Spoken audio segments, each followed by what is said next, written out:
Teman-teman yang dirahmati Allah Subhanahu wa taala, setelah Nabi SAW wafat, gak ada lagi fitnah atau ujian yang lebih berat bagi orang yang beriman daripada fitnah Dajjal. Ujian apa yang paling berat dalam hidup kita? Ternyata itu gak ada apa-apanya dibandingkan ujian atau fitnah Dajjal. Sehingga Nabi gak mengkhawatirkan keadaan kaum muslimin di akhir zaman seperti beliau mengkhawatirkan keadaan mereka karena fitnah Dajjal. Ada banyak ujian kan dalam hidup kita. Ada ujian harta, ada ujian hawa nafsu, ada ujian kekuasaan, ada ujian musibah, ada ujian hubungan laki-laki dengan perempuan, ada ujian keluarga, ada ujian pribadi, ada ujian sakit, dan segala macam bentuk fitnah atau ujian.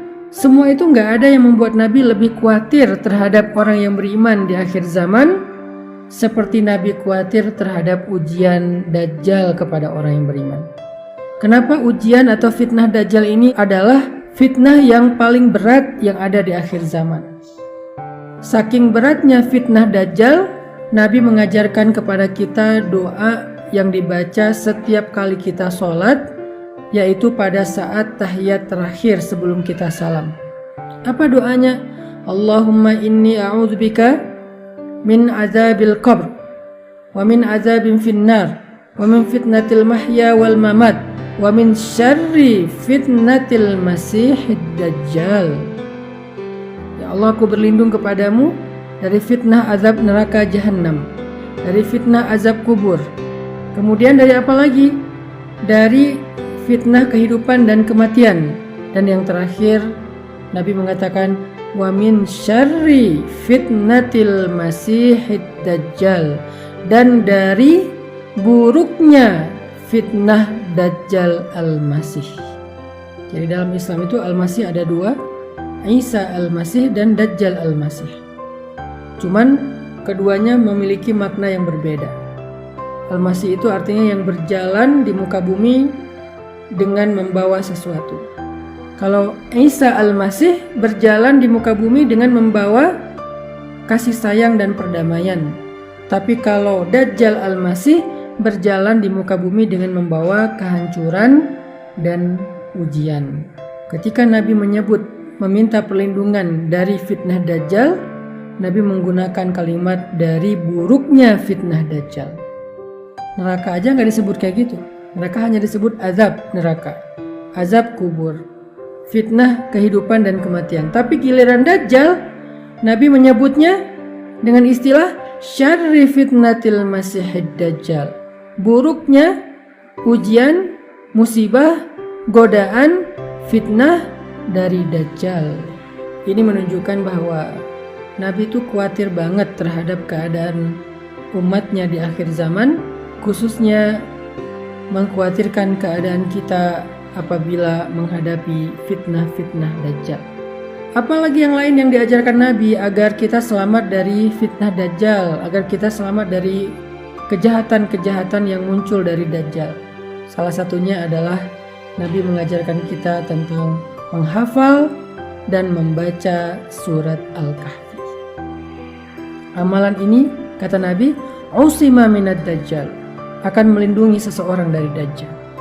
Pada saat Dajjal itu muncul, hampir gak ada orang yang bisa melindungi diri. Susah banget mencari perlindungan pada saat Dajjal muncul.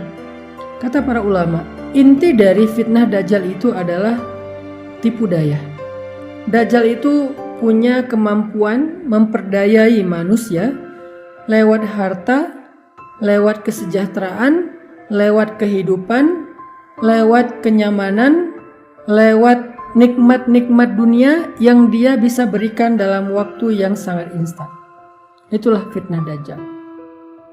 Sehingga ketika Dajjal muncul, maka orang-orang yang dalam keadaan kehausan setelah 1 tahun gak turun hujan, orang-orang yang dalam keadaan kelaparan, orang-orang yang dalam keadaan kemarau panjang, orang-orang yang dalam keadaan banyak penyakit, banyak wabah seperti sekarang, orang yang gak punya pekerjaan, gak punya penghasilan, gak punya pendapatan, gak punya makanan di rumahnya, berbondong-bondong akan datang kepada Dajjal untuk mendapatkan makanan gratis, untuk mendapatkan harta, untuk mendapatkan pekerjaan, untuk mendapatkan kebaikan-kebaikan yang mereka butuhkan.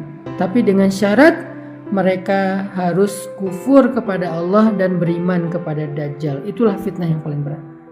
Dan sedikit sekali orang yang mampu menghadapi fitnah ini.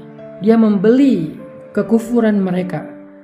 Dia membeli iman mereka. Dia membeli keyakinan mereka untuk menjadi pengikutnya dan meninggalkan jalan Allah Subhanahu wa taala.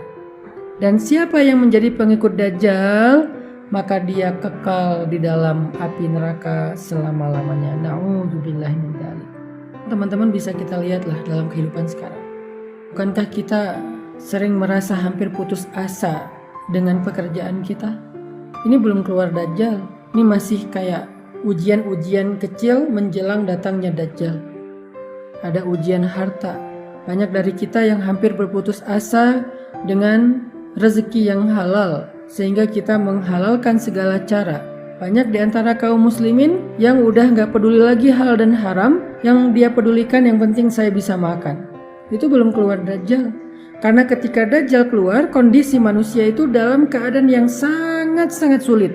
Sehingga dengan kesulitan yang luar biasa berat itu, banyak orang yang akan berputus asa dan gak peduli lagi soal imannya, gak peduli lagi soal keyakinannya, gak peduli lagi soal akidahnya. Dia malah berburuk sangka kepada Allah. Sehingga tugas kita adalah melindungi diri kita dan keluarga kita. Kita baca Al-Kahfi, lalu kita ajarkan itu kepada keturunan kita, anak-anak kita dan keluarga kita. Membaca Al-Kahfi 10 ayat terakhir, atau menghafal Al-Kahfi 10 ayat pertama, dan kita hafalkan kepada anak-anak kita agar semua kita terlindungi dari fitnah Dajjal.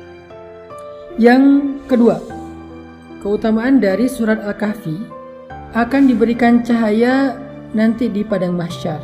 Dari Abu Sa'id Al-Khudri bahwa Rasulullah SAW bersabda, "Sungguh siapa yang membaca surat Al-Kahfi di hari Jumat, maka baginya cahaya yang terang antara 2 Jumat."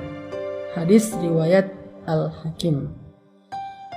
Dalam riwayat yang lain Nabi bersabda, "Barang siapa yang membaca surat Al-Kahfi di malam Jumat, maka baginya cahaya yang terang di antara dia dan Baitul Atiq, yaitu Ka'bah." Yang pertama, kata para ulama, maksudnya cahaya di sini itu adalah kemuliaan.